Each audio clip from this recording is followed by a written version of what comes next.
देश भर में राज्यसभा के लिए आज वोटिंग हो रही है, लेकिन सबसे ज्यादा चर्चा दो राज्यों की है। एक है उत्तर प्रदेश और दूसरा हिमाचल। उत्तर प्रदेश के अगर देखा जाए तो उत्तर प्रदेश में 10 सीटों के लिए वोटिंग होनी थी। 3 प्रत्याशी समाजवादी पार्टी ने खड़े किए थे और 8 भारतीय जनता पार्टी ने, जिनमें से कि क्रॉस वोटिंग भी खूब जमकर के हुई है और समाजवादी पार्टी के अपने विधायक आज टूटते हुए दिखाई दिए। वो विधायक जो समाजवादी पार्टी में रहने का दम भरते थे, आज अखिलेश यादव को छोड़ करके बीजेपी के खेमे में जाने का काम किए। और कहीं ना कहीं ये इस बात को दर्शाता था कि राजनीति में कुछ भी हो सकता है। राजनीति संभावनाओं का खेल है। किसी को करप्शन से बचना है, किसी को टिकट चाहिए तो किसी को सुरक्षित भविष्य चाहिए। इन तमाम मुद्दों पर हम बात करेंगे वीडियो में और आप लोगों को बताएंगे कि वो कौन कौन से विधायक हैं जिन्होंने पाला बदल दिया, वो कौन कौन से लोग हैं जिन्होंने समाजवादी पार्टी को धोखा दे दिया, और वो कौन से सूत्रधार थे जिन्होंने इनको सपा के खेमे से तोड़ करके भाजपा के खेमे में लाने का काम किया, और कौन कौन प्रत्याशी आज राज्यसभा के लिए जीत कर जाने वाले हैं। नमस्कार, मैं बीपी यादव। इसके अलावा हम बात करने वाले हैं इस वीडियो में उन सभी मुद्दों की, उन सभी कारणों की जिसकी वजह से ये संभव हुआ है। आइए बात करते हैं A to Z सारी चीजों पर और जानने की कोशिश करेंगे कि आखिर क्या कारण रहे, कौन कौन सी मुख्य वजहें रही जिनकी वजह से ये सारी चीजें संभव हुई, या सारा जो खेल है जो आज देखने को मिला, ये खेल खेला गया। जी शिव पांडे जी, सबसे पहले तो हम अपने दर्शकों को ये बता दें कि समाजवादी पार्टी से बगावत करने वाले वो कौन कौन से विधायक थे। तो एक थे राकेश सिंह। राकेश सिंह के बेटे को कहा जा रहा है कि बीजेपी ने सांसद का टिकट दे दिया है, फाइनल हो चुका है, और बेटे के मोह में वो पहले सपा से विधायक थे, अभी भी वर्तमान में हैं, अब उन्होंने बीजेपी का रुख कर लिया है। दूसरा राकेश पांडे हैं। तीसरा विनोद चतुर्वेदी, अभय सिंह, और सबसे चर्चित चेहरा पूजा पाल का है। किसी को भी उम्मीद नहीं थी कि चायल से विधायक पूजा पाल पलटी मार सकती हैं, लेकिन पूजा पाल को आप लोग तस्वीरों में देख सकते हैं कि किस तरह से बीजेपी की खेमा में वो खड़ी हुई हैं। एक चर्चित चेहरा और भी है, आप जानते ही हैं नाम, मनोज पांडे के नाम से उनको जाना जाता है, और उनके विषय में हालांकि कयास पहले से भी लगाए जा रहे थे, लेकिन अगर कुछ समय पहले तक की बात की जाए तो कोई भी ये नहीं मान सकता था, सोच भी नहीं सकता था कि मनोज पांडे जो कि एक अहम पद पे हैं पार्टी के, वो भी पाला बदल सकते हैं। सचेतक थे, समाजवादी पार्टी के वो सचेतक थे, लेकिन उन्होंने पाला बदल दिया। और जहां तक मनोज पांडे की बात की जाए, मनोज पांडे को राजनीति के पंडित यहां तक बता रहे हैं कि मनोज पांडे कहीं ना कहीं पिछली सरकार में मंत्री थे अखिलेश यादव के साथ, और वहां पर उन पर विजिलेंस की जांच चल रही है, करप्शन के उन पे चार्ज लगे हुए हैं, और यही कारण है कि मनोज पांडे भी माना जा रहा है ऐसा कि मनोज पांडे भी कहीं ना कहीं अपने आप को दबा हुआ महसूस करते थे, जिसकी वजह से उन्होंने पाला बदल लिया। अगर देखा जाए ना तो कारण, जैसे मनोज पांडे की बात की जा रही है, आप बता रहे हैं, विजिलेंस की बात कर रहे हैं, राजनीति जो है ना संभावनाओं खेल, अभी आपने थोड़ी देर पहले कहा था, मैं मानता हूं राजनीति संभावनाओं का खेल है। और दूसरी चीज अगर कहा जाए तो राजनीति एक बिसात है, और उस बिसात में हर व्यक्ति अपने हिसाब से चाल चलता है, अपने फायदे के हिसाब से चाल चलेगा, अपनी सारी जो रणनीतियां हैं उनको देखते हुए चाल चलता है, और शायद यही वजह रही। क्योंकि अगर हम मनोज पांडे की बात करते हैं तो आखिर पूजा पाल के साथ में ऐसी क्या वजह हो सकती हैं, क्योंकि पाला तो उन्होंने बदला हुआ है। पूजा पाल ने पाला बदल दिया। महाराजी देवी जो गायत्री प्रजापति की पत्नी हैं, जो समाजवादी पार्टी ने उनको सम्मान दिया, उनको विधायक बनवाया, और गायत्री प्रजापति खुद मंत्री सपा सरकार में रह चुके हैं, उन्होंने पाला बदल दिया। हालांकि महाराजी देवी जो है ना, उन्होंने क्रॉस वोटिंग नहीं किया हुआ है, उन्होंने सिर्फ अपने आप को दूर बना ली, मतलब उन्होंने दूरी बना लिया। बात तो वही हो गई कि वो जानती थी कि जब सपा के लिए एक एक वोट की कीमत है, तो न जाने का मतलब ही हुआ कि हम अपने पार्टी को जो है बैक फुट पर लेके आ रहे हैं। हाँ, कहा जा सकता है, ये चीजें मानी जा सकती हैं, लेकिन कहीं ना कहीं अगर देखा जाए तो मुख्यतः राकेश सिंह की बात करें, अभय प्रताप सिंह की बात करें, फिर राकेश पांडे की बात करें, इनके अलावा मनोज पांडे, पूजा पाल, आशुतोष मौर्य, ये वो चेहरे हैं जो मुख्य भूमिका में रहे और जिन्होंने न सिर्फ पाला बदला बल्कि उन्होंने क्रॉस वोटिंग भी बीजेपी के लिए की, एनडीए के लिए की, ये कहा जा सकता है। हाँ, और जैसे आप लोगों को बता दें कि कौन कौन प्रत्याशी थे समाजवादी पार्टी से, तो समाजवादी पार्टी से जया बच्चन थी, जो पिछले टर्म में भी ये तीसरा टर्म है उनका, लगातार वो राज्यसभा जाती रही है सपा से। उसके बाद थे रामजीलाल सुमन और आलोक रंजन। तीसरे प्रत्याशी के लिए जो लड़ाई हो रही थी, ये आलोक रंजन के लिए लड़ाई हो रही थी, और यही आलोक रंजन की सीट फंसती हुई दिख रही है। फंसती हुई क्या दिख रही है, माना जाए तो अभी जिस समय हम लोग ये वीडियो बना रहे हैं उस समय वोटों की गिनती चल रही है, और लगभग सूत्रों की माने तो समाजवादी पार्टी 2 सीटें जीत चुकी है जी। और जहां बीजेपी की बात की जाए, तो बीजेपी के विषय में कयास ये लगाया जा रहा है और सूत्रों के साथ बताया जा रहा है कि बीजेपी ने 8 अपने उम्मीदवार खड़े किए थे और 8 के 8 उम्मीदवार उस पर जीत रहे हैं जी। और समाजवादी पार्टी के एकमात्र प्रदेश में विधायक बलिया के रसड़ा से उमाशंकर सिंह है। उमाशंकर सिंह ने बीजेपी को वोट किया है, बीजेपी को वोट किया। मीडिया से बात करते हुए उन्होंने कहा भी कि सपा ने हमसे वोट नहीं मांगा था, तो मैंने बीजेपी ने मुझसे मांगा था, मैंने बीजेपी को वोट दिया। लेकिन उमाशंकर सिंह के बारे में शिव पांडे जी एक मैं बात बता दूं, मैंने चुनाव कवरेज किया है, कवरेज के दौरान मैं उस क्षेत्र में भी रहा हूं। बीजेपी नहीं होती तो आज उमाशंकर सिंह विधानसभा में तो कतई नहीं होते जी जी। क्योंकि जहां पर उमाशंकर सिंह चुनाव लड़े थे वहां से ओम प्रकाश राजभर, देखिए जो ओम प्रकाश राजभर आज उनके साथ गलबैया कर रहे हैं वही ओम प्रकाश राजभर के प्रत्याशी थे, और उनके सामने उमाशंकर सिंह को नाको चने चबाने पड़े और लगभग 6000 से भी कम वोटों से उनकी जीत हुई थी। और वहीं पर बीजेपी की जमानत जब्त हो गई थी, और जो प्रत्याशी थे बीजेपी के वो पूर्व सांसद थे। तो उमाशंकर सिंह के वजह से बीजेपी की जमानत जब्त हुई, ऐसा कहा मतलब उमाशंकर सिंह को जिताने में बीजेपी ने अपनी जमानत जब्त करवा ली कि किसी तरह से हमारे सारे वोट उमाशंकर सिंह को पड़े और उसके बाद किसी तरह से उमाशंकर सिंह जीत जाए। तो ये कहा जा सकता है कि वो एहसान जो कभी उमाशंकर सिंह पर बीजेपी ने किया था, आज उन्होंने वो एहसान उतारने का काम किया। एहसान उतारा, या ये कहा जाए कि विधानसभा चुनाव में उमाशंकर सिंह ने अन्य सीटों पर बीजेपी के लिए फील्डिंग की थी, और उसी फील्डिंग की बदौलत थी कि बीजेपी ने इनको जितवाया और इन्होंने अन्य कई सीटों पे बीजेपी को जितवाया था।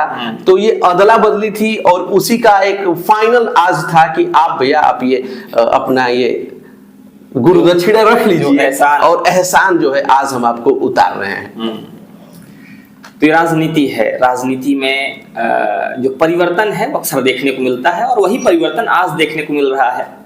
अच्छा, जिस तरह से इस समय ये राजनीति चल रही है, बिहार से पलटू राम की पलटा चालू हुई, वहां से पलटू शब्द निकला, पलटू चाचा वहां से पलटना चालू, लेकिन उसकी हवा जो है हम देख रहे हैं कि इस समय अब यूपी में भी वो बयार बहने लगी है, और ये राजनीति कहीं ना कहीं एक स्वच्छ राजनीति तो इसे नहीं माना जा सकता है आगे आने वाले लोकतंत्र के लिए। देखिए, अब इसके विषय में अगर बात की जाए ना कि स्वच्छ राजनीति की और जो पलटने की राजनीति है, राजनीति जो है ना, ये राजनीति में कोई नई बात नहीं है।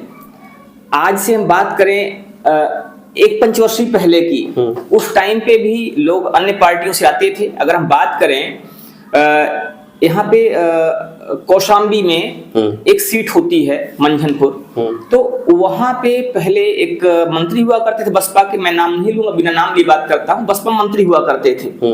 उसके बाद समय बदलता है और वो सपा में आ जाते हैं। एक और बसपा के ऐसे नेता हुआ करते थे, मौर्य जी थे, उन्होंने पाला बदला, पाला बदल के वो सपा में आ गए। सही बात आप कर रहे हैं, पाला बदलना और एक जो है वोटों की चोरी। वास्तव में होता क्या है कि जब आप वोट आता है तो जनता अपने उम्मीदवार को वोट देती है, और वो उम्मीदवार होता कौन है? एक पार्टी का सिंबल होता है, पार्टी का अपना सोच होती है, अपना उसका नजरिया होता है, और उस नजरिया को, उस सोच को वोट दिया जाता है जी। ठीक, अब आपने क्या किया कि आपको तो वोट दे दिया पिछड़ों ने, आपको वोट दे दिया दलितों ने, आपको वोट दे दिया शोषितों ने, आपको वोट दिया वंचितों ने, और आपने क्या किया, उस वोट को उठा करके जिसके खिलाफ उन्होंने वोट दिया, आप उन्हीं की झोली में ले जाकर के उसे दे रहे हो, और अपनी स्वार्थ सिद्धि के लिए। उसमें जनता की कोई स्वार्थ सिद्धि नहीं है। आप कहते हो कि हम अंतःकरण की आवाज से वोटिंग कर रहे हैं, तो भैया वो अंतःकरण की आवाज जो आपकी वोटिंग की थी, आप इस्तीफा दे देते, कहते कि मैं अंतःकरण की आवाज से इस्तीफा दे रहा हूं और अब मैं फिर जिनके लिए मैं वोट कर रहा हूं अब मैं भाजपा की तरफ से लड़ूंगा। या आप अगर सपा को वोट कर रहे हो तो आप इस्तीफा दे के और कह दे कि अब मैं सपा से लड़ूंगा भाई, और उसके बाद आप लोग वोट दे के जिता के मुझे भेजेंगे तो मैं आपके लिए काम करूंगा। अब देखिए यहाँ पर मैं एक बात बोलना चाहूंगा, ये जो यहाँ पर दल बदल हो रहा है, दल बदल के पीछे कारण क्या है, थोड़ा सा इसको समझने की जरूरत है। आपने भी कहा कि आपको वोट पिछड़ों ने दिया, आपको वोट दलितों ने दिया, आपको वोट शोषितों ने दिया, आपको वोट वंचितों ने दिया, और आप वोट पाने के बाद आप दूसरी पार्टी ज्वाइन कर लेते हैं, उनके खिलाफ हो जाते हैं, उनके खिलाफ हो जाते हैं, जिनके खिलाफ उन्होंने आपको मत देके जिताया, हाँ। जिनकी आवाज आपको उठानी चाहिए थी, आप उन्हीं के साथ हो गए जो उनकी आवाज को दबाने में लगे हैं। अब देखिए बात यहीं पे आ जाती है, जो दल बदल का कारण है, मुख्य कारण यहीं से पनपता है। कारण क्या है उसका, कि जब आप एक उम्मीदवार के रूप में चुने जाते हैं, उम्मीदवार चुन के जाते हैं आप, तो उस समय आपकी जो आइडियोलॉजी होना चाहिए, आपकी विचारधारा जो होना चाहिए, अगर आप मुख्यमंत्री बनते हैं किसी प्रदेश के, तो आप किसी पर्टिकुलर एक जाति के मुख्यमंत्री नहीं है, एक धर्म के मुख्यमंत्री नहीं है, बिल्कुल किसी भी, तो वहां पर पूरे प्रदेश के मुख्यमंत्री, पूरे प्रदेश के मुख्यमंत्री हैं, तो वहां पर चाहे वो फिर दलित हो, चाहे शोषित हो, चाहे वंचित हो, चाहे सामान्य हो, चाहे पिछड़ा हो या अगड़ा हो, वहां पर हमें एक बैलेंस बनाना होता है। काम तो आप सबके लिए करेंगे, काम सबके लिए करना होता है, और बैलेंस सिर्फ काम से नहीं बनाना है, बैलेंस विचारधाराओं का भी बनाना है, और जहां पर विचारधाराओं का टकराव शुरू होता है वही समस्याएं आती हैं। आपने भी अंतःकरण की बात किया था कि मेरी अंतःकरण ने इस बात को स्वीकार नहीं किया, या मेरी अंतःकरण कह रही थी कि हमें ये काम नहीं करना चाहिए, हमें उसके साथ जाना चाहिए। अब वहां पर जो फर्क आया कहीं ना कहीं वो विचारधाराओं का आया,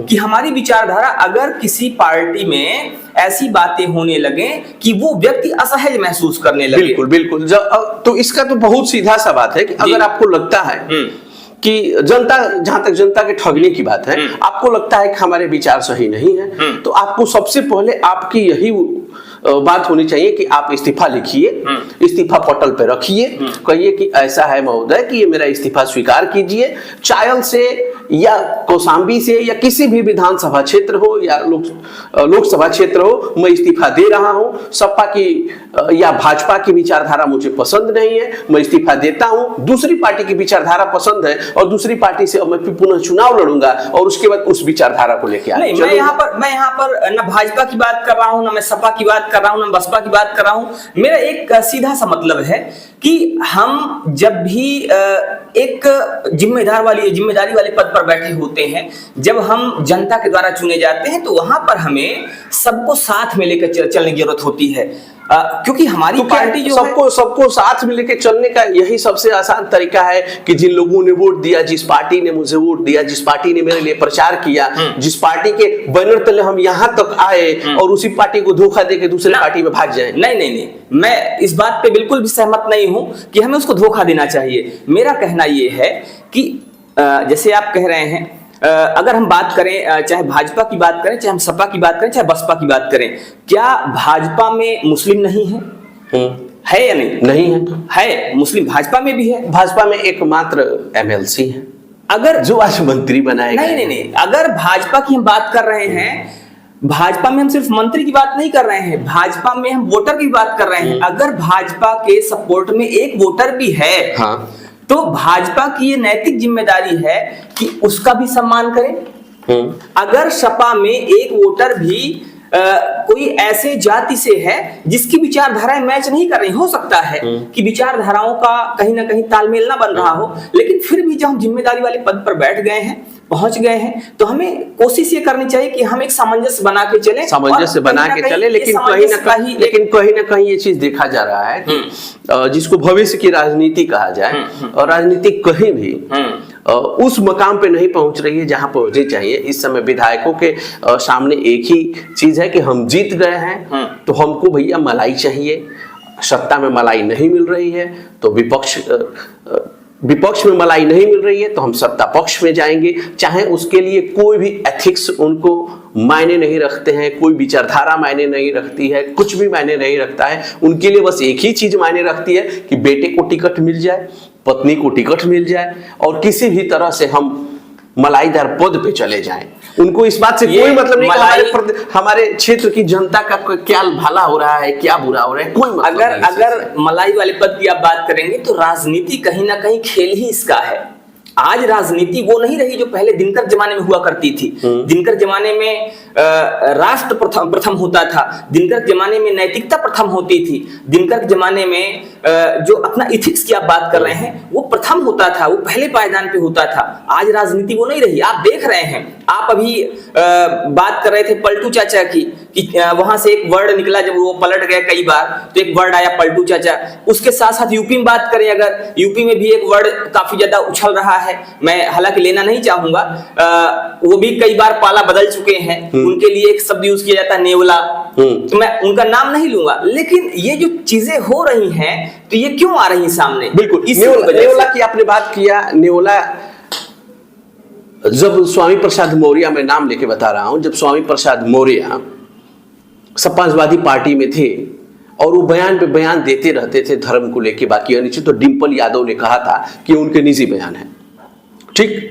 वो सपा से अलग होने पे मजबूर हुए। उनके खिलाफ खूब अच्छे से फील्डिंग करते थे मनोज पांडे। मनोज पांडे वही जिन्होंने आज बीजेपी को वोट किया। उसके बाद एक और चीज बता दूं, जब स्वामी प्रसाद मौर्य ने अपनी पार्टी की घोषणा की, दिल्ली के ताल कटोरा स्टेडियम में उन्होंने पार्टी की घोषणा की, उसके बाद यही मनोज पांडे ने कहा कि नेवले ने एक नई पार्टी की घोषणा कर दी है। लेकिन आज देख लीजिए, जिस पार्टी के लिए वो बयान दे रहे थे उस पार्टी से उलट वो भाजपा के साथ चले गए। नहीं, अब यहाँ पर फिर मैं आपको रोकना चाहूंगा। अभी बात मैं थोड़ी देर पहले कर रहा था विचारधाराओं की। यहाँ पर भी विचारधाराओं का ही एक बड़ा तालमेल में गड़बड़ी होना कहा जाए उसको, कि मनोज पांडे जो कि अगड़े समाज से आ रहे हैं, वहीं पर जिसकी आप बात कर रहे हैं स्वामी प्रसाद मौर्य की, स्वामी प्रसाद मौर्य लगातार इस बात को लेकर बयान दे रहे थे। पार्टी में, जब पार्टी एक संगठन है, संगठन में हर तरह के लोग हैं, उसमें अगड़े भी हैं, उसमें पिछड़े भी हैं, उसमें दलित भी हैं, सभी हैं उसमें। और अगर पार्टी विचारधाराओं का तालमेल नहीं बनाएगी तो कहीं ना कहीं संघर्ष होगा। और आज पार्टी मतलब टूट दिख रही है, ये उन्हीं संघर्षों का नतीजा है कि अगर मनोज पांडे अगड़े से आते हैं, उनके अंदर सम्मान होगा, भगवान राम के प्रति सम्मान होगा, उनके अंदर हो सकता है जिन चीजों को लेकर उटपटांग बयान दिए जा रहे हैं वो चीजें अगले आदमी को हो सकता है अच्छी ना लगती हों। सही बात ये भी आप कह रहे हैं कि सम्मान होगा, लेकिन उनके पीछे जो सबसे बड़ा सम्मान है वही है कि विजिलेंस का जो उन पे मुकदमा चल रहा है, उनको उस मुकदमे से बचना है। और बचने का एक ही तरीका है कि किसी तरह से उधर चले जाएं, जो वॉशिंग मशीन है, वॉशिंग मशीन में धुल करके उनके पाप धुल जाएं और उसके बाद वो भक्ति में हो जाएंगे। जहां तक देखा जाए, 3 लोगों जो मुख्य भूमिका में थे, पहले थे राकेश सिंह, राकेश पांडे और मनोज पांडे। ये 3 लोगों को तोड़ने का काम उत्तर प्रदेश के परिवहन मंत्री दयाशंकर सिंह का, उनके जिम्मे था। उन्होंने इस मिशन को बखूबी अंजाम दिया और उसके बाद धीरे धीरे कई लोग टूटे और उसका यही नतीजा रहा कि इस समय समाजवादी पार्टी के लोगों ने क्रॉस वोटिंग किया। न केवल क्रॉस वोटिंग किया है बल्कि आने वाले समय में वो भारतीय जनता पार्टी ज्वाइन करेंगे। कयास तो ये भी था कि आज दोपहर में वो लोग मुख्यमंत्री योगी आदित्यनाथ जी से मुलाकात भी करेंगे और अपने जिस मुद्दे पर डील हुई है उसको फाइनल भी करेंगे। डील फाइनल करेंगे, ये हो सकता है। लेकिन मैं जो भी बात आपसे हो रही थी, आपने कहा कि मनोज पांडे के ऊपर कुछ केसेस का डर है और इसी वजह से उनको डर लग रहा है कहीं ईडी और पिछली बार जब वो मंत्री थे तो उसी समय गबन और कानपुर में, लखनऊ में और उसके आसपास कई जगह जमीनों का उनके काफी मात्रा में उन्होंने जमीनें, लोग कहते हैं कि अपने नाम करवाई है, लिखवाई है। तो उसका विजिलेंस की जांच 2020 से ही चल रही है और उसकी तलवार अब इस समय लटकी हुई है और उस तलवार ने ऐसे लटकते लटकते आज गर्दन पे रख दिया गया था। हो सकता है और अब वो या तो गर्दन कट जाए या फिर वो हमारे एथिक्स, वो विचार, वो सारी विचारधाराएं छोड़ो, अपनी जान बचाओ वाली बात हो गई। नहीं, हो सकता है आप जो बात कह रहे हैं वो बात सही हो, विजिलेंस का डर हो उनको, लेकिन मैं फिर एक बात कहूंगा, ये लड़ाई विजिलेंस पे विजिलेंस की वजह से नहीं है। ये जो टूट हो रही है, फूट हो रही है, ये मामला विजिलेंस का नहीं, विचारधाराओं की लड़ाई का है। आप देखिए, एक सपा में प्रवक्ता हुआ, विचारधाराओं की अगर बात किया जाए, मैं अगले पीछे बात पूरी करूंगा। पहले अगर हम बात करते हैं कि नहीं ये विजिलेंस की बात है, विजिलेंस का कारण है, तो सपा में ही प्रयागराज से एक प्रवक्ता हुआ करती थी सपा की, इलाहाबाद यूनिवर्सिटी काफी होनहार छात्रा भी रही हैं वो, ऋचा सिंह नाम होता, डॉक्टर ऋचा सिंह। डॉक्टर ऋचा सिंह कहीं ना कहीं या तो विचारधाराओं की ही बात रही होगी, विचारधाराओं का टकराव रहा होगा, जिस वजह से उन्होंने उलट बयान देना शुरू किया और बाद में फिर यही हुआ। खैर वो तो मुद्दा हम लोगों का भटक रहा है। ऋचा सिंह 2 बार समाजवादी पार्टी ने उनको यहाँ से टिकट दिया, दोनों बार वो हार गई और वो जान चुकी थी कि उनका जनाधार कितना है, और जाहिर सी बात है कि अब पाला बदलने में ही भलाई है, तो उन्होंने अपना लाइन लेंथ बदल लिया।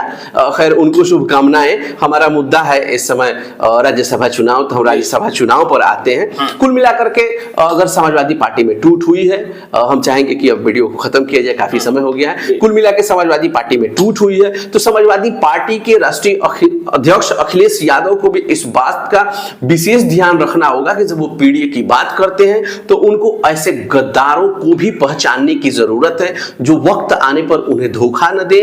और आगे, क्योंकि आगे चुनाव है, आज अखिलेश यादव का बयान भी आया है। अखिलेश यादव ने कहा है कि अच्छा हुआ कि समय से पहले ये लोग पहचान में आ गए, लेकिन उनको आगे भी पहचानने की जरूरत है और ऐसे ही लोगों को अपने साथ जोड़ सके जो उनकी विचारधाराओं को लेकर चल सके, या फिर उनको ये भी पहचानने की जरूरत है कि कौन अन्य पार्टियों के एजेंट उनके पास पड़े हुए हैं जो उनकी पार्टी में तो रहते हैं लेकिन काम दूसरी पार्टियों के लिए करते हैं। नहीं तो ये आने वाले समय में अखिलेश यादव को, अभी तो ये छोटी सी एक 8 लोगों की फेरबदल थी, वो काफी नुकसानदायक होने वाला है। बात यहाँ पर खत्म नहीं होती है, बात तो यहाँ भी आगे भी बढ़ेगी। आप कह रहे हैं कि जो घुसपैठिए हैं, जो अन्य विचारधाराओं के लोग हैं, सपा में हैं लेकिन वो दूसरी पार्टी के लिए काम करते हैं, जब तक यहाँ पर विचारधाराओं का तालमेल नहीं बनेगा, वही चीजें आगे भी जारी रहेंगी। ऐसे लोगों को आप साथ रखना छोड़ दीजिए, आपकी जो आपकी विचारधाराओं को नहीं मानते, जो आपके एथिक्स के नहीं मानते, और जो अंदर आपके साथ तो है लेकिन उनके अंदर फिर उनके जो नेवला, आपने कहा कि जो भेड़ के खाल में छुपे हुए भेड़िए हैं, उनको सही समय पे कोई भी पार्टी, देखिए अखिलेश यादव जी की आप बात करें, अखिलेश यादव जी को इस बात का भी ध्यान देना होगा कि जो लोग, जिनके बयान, जिनकी बातें आपकी पार्टी को कहीं ना कहीं डैमेज कर रही हैं, उनको बाहर का रास्ता, कड़ाई से बाहर का रास्ता, तो उनको हटाना पड़ेगा। दूसरी चीज ये, आप अगर सिर्फ ये विचारधारा, आप पीडीए की बात करते हैं, अगर आप पीडीए को लेकर चल रहे हैं तो फिर आप ये बोल दीजिए कि नहीं, हमें बाकियों को वोट नहीं चाहिए। हाँ, फिर आप सीधा सीधा बोलिए। मुलायम,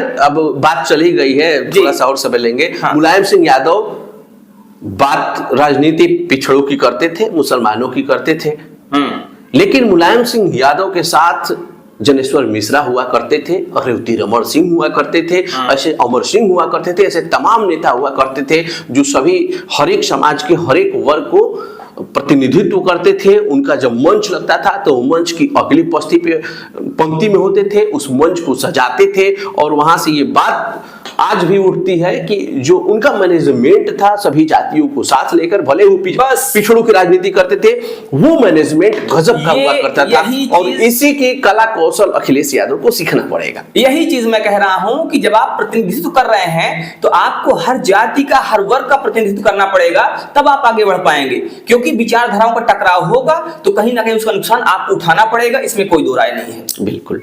चलिए चलते चलते आप लोगों को आगे के अपडेट भी बता दें कि हिमाचल प्रदेश में ऑपरेशन लोटस चालू हो गया है और बीजेपी वहां बड़ा खेला करने के फिराक में लगी हुई है। हिमाचल प्रदेश में भी क्रॉस वोटिंग हुई है। कुछ लोग तो ये कह रहे हैं कि हम लोग वहां के मुख्यमंत्री से, सुखविंदर सिंह सुक्खू से नाराज है, इसीलिए क्रॉस वोटिंग की है, हमें कांग्रेस से कोई शिकायत नहीं है। लेकिन अंदर खाने में कहा जा रहा है कि ये केवल ट्रायल मात्र है, राज्यसभा की वोटिंग, इसके बाद 3 से 4 दिन के अंदर वहां पर कई बजट और कई चीजें पेश होने वाली हैं विधानसभा में, और वहां पे तस्वीर साफ हो जाएगी। इससे पहले भी 2 महीना पहले भी बीजेपी ऑपरेशन लोटस वहां करने की नाकाम कोशिश कर चुकी है, और अब उम्मीद जताई जा रही है, बीजेपी की पूरी नजर अब हिमाचल पे रहने वाली है कि हिमाचल में लोटस को सफल किया जाए और सुखविंदर सिंह सुक्खी की सरकार को गिरा दिया जाए। अब देखना है आगे कि हिमाचल में ऑपरेशन लोटस कहां तक सफल होता है, क्या क्या चीजें सामने आती हैं और उसका क्या परिणाम निकल कर सामने आता है। तो मिलते हैं अगली वीडियो में, तब तक के लिए जय हिंद। चलते चलते आप लोगों से रिक्वेस्ट है कि वीडियो कैसी लगी कमेंट बॉक्स में जरूर बताइएगा, और अब तक अगर आपने चैनल को सब्सक्राइब नहीं किया है तो चैनल को सब्सक्राइब कर लीजिएगा, वीडियो को लाइक कर दीजिएगा और अपने दोस्तों को शेयर करना तो बिल्कुल ही मत भूलिएगा। चलते हैं अगली वीडियो में फिर मिलते हैं, तब तक राम राम दुआ सलाम, जय हिंद।